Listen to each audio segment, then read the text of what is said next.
对，这个是那个。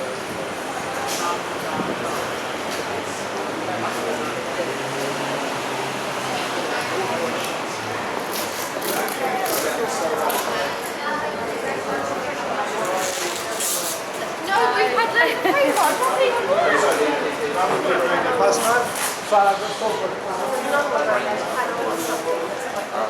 No, it's not. Yeah, it's really nice stuff.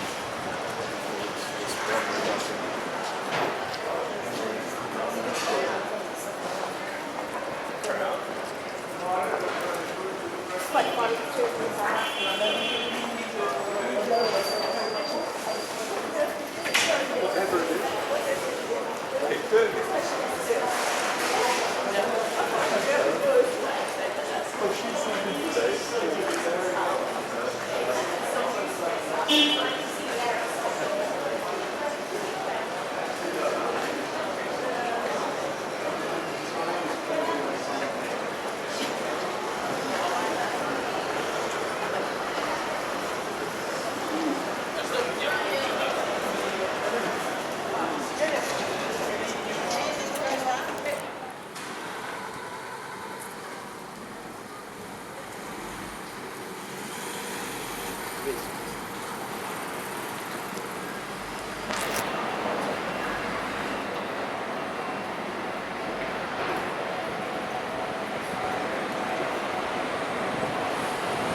this street is full of bookshops. Yeah.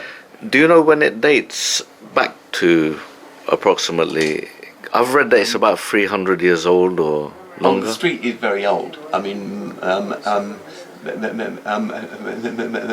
Mozart, the composer, actually spent a brief time staying.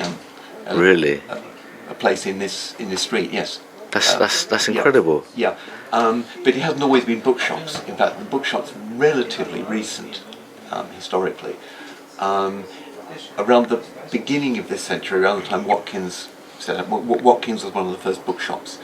But at the time, around the very beginning of the century, last 20th century, that is, it was known as Flicker Alley because a lot of film companies were based actually. Okay, here. so the equivalent of Soho, the area around Soho that's right. with the media. It was when film was still in its very much in its pioneering years. So That this was a base for that. Yeah. Wow. So That's fascinating.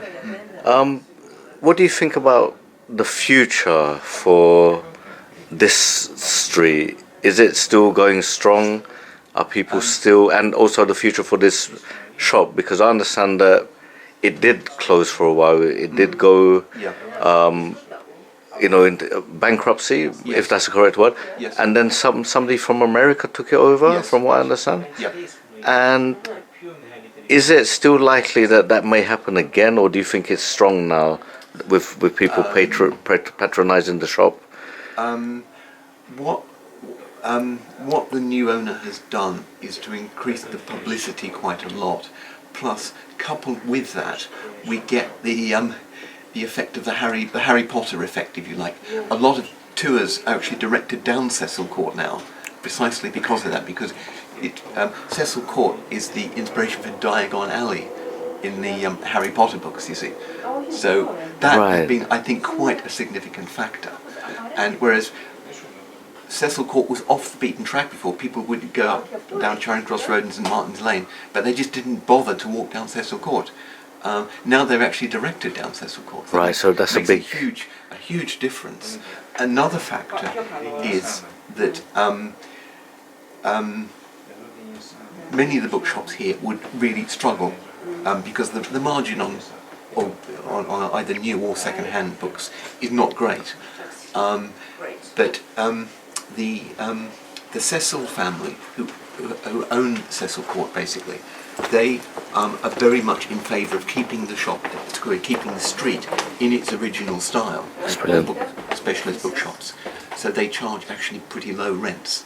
Okay, that's brilliant. If the rents were to go up to a commercial level, I think the whole place would shut down pretty quickly. Right, as has happened on Charing Cross Road. As has happened on Charing Cross Road. Now there's coffee shops. Exactly. So we owe a lot to the Cecil family. Okay, and like you say, it's been in the same family, so it's almost like it's like an inheritance which they want to continue. That's right. How long has this shop been here? It's been on this site since I think 1905. 1905, so that's over 100 years. It's either 1905 or 1910, I'm slightly confused, but yeah, we're talking about over 100 years. So, obviously you deal in esoteric books. Yeah. Was it, obviously now people believe in esoteric and they kind of seek out esoteric knowledge. Was it, would you say, in your opinion, as well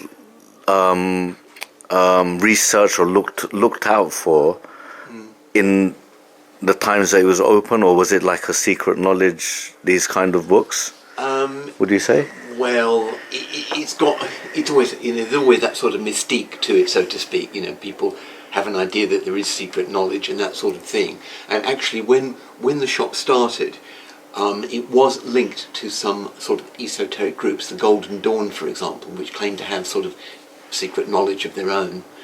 And a lot of magical traditions today derive from the Golden Dawn. And then it was also closely tied with the Theosophical Society. John Watkins, the founder of the shop, had in fact been a close friend of Madame Blavatsky. Before she died, she lamented the fact that there wasn't a bookshop for this sort of thing in London. So sometime after her death, he actually set it up, not in this site, but in the upper end of Whitehall, and then he moved into St Martin's Lane and finally here.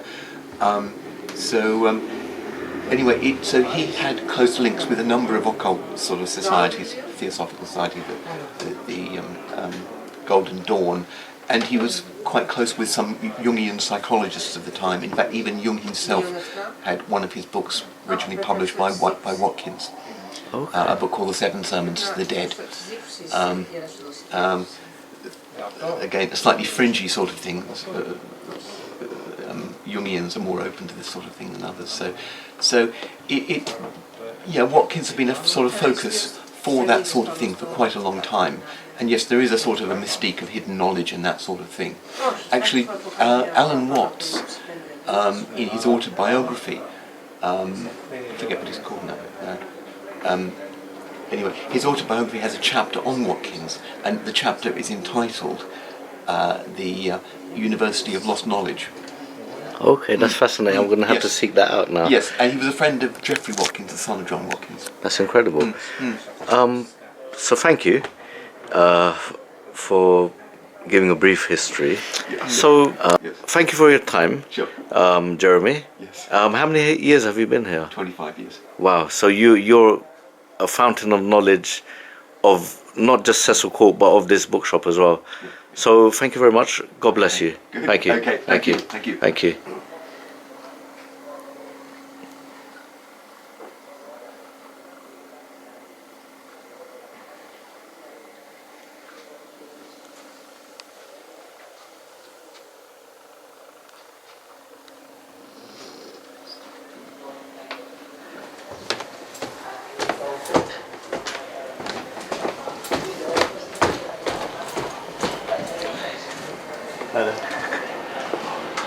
Buenísima, mas quase como publicar um livro, escrito ali, as